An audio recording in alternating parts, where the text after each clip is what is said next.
Very pleased to be joined now by Nathan Noel, centerman for the St. John Sea Dogs. Nathan, tough way to see the season end back on Friday night in a 5-game loss to the Shawinigan Cataract, but the 2015-16 campaign is now over.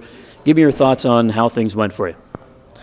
Yeah, it was a great year overall. This group had a lot of heart, and we're proud of the way we battled. And to lose in the semifinals was no shame. To be one of the top 4 teams in this league.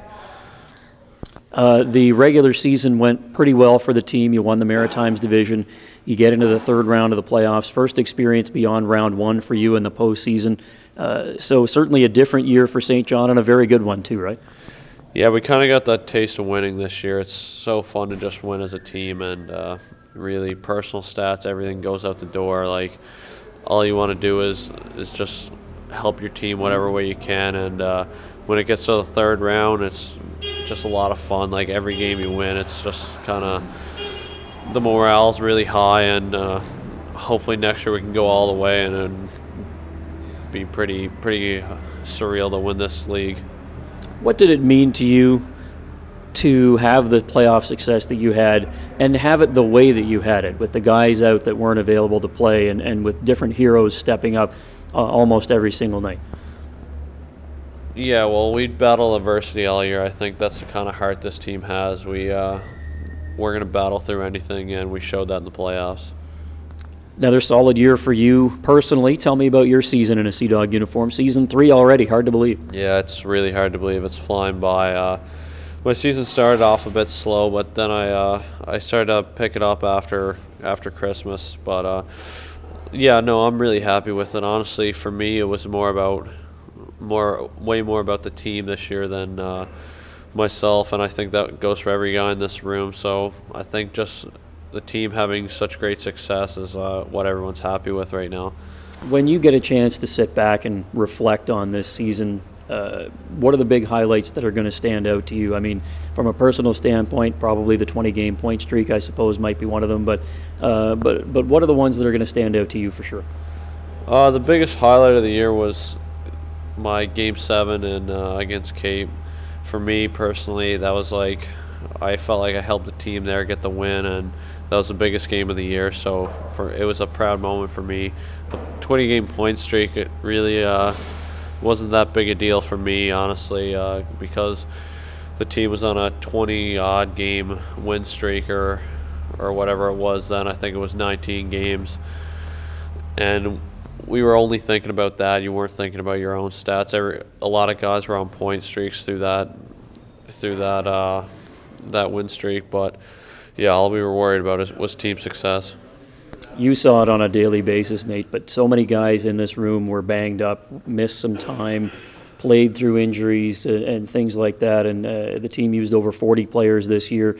To be able to have the success that you did and to be able to do it with so many bodies coming through the room almost on a daily basis, it has to be pretty gratifying.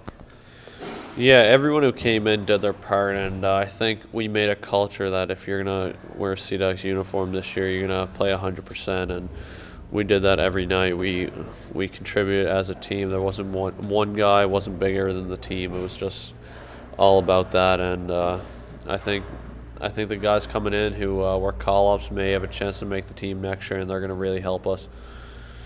So tell me about next season. I mean, the ink is barely dry on this one, obviously, but you have a core group of players that you're a part of that will be eligible to come back next year and be that much more experienced, another year older, another year bigger, stronger, faster.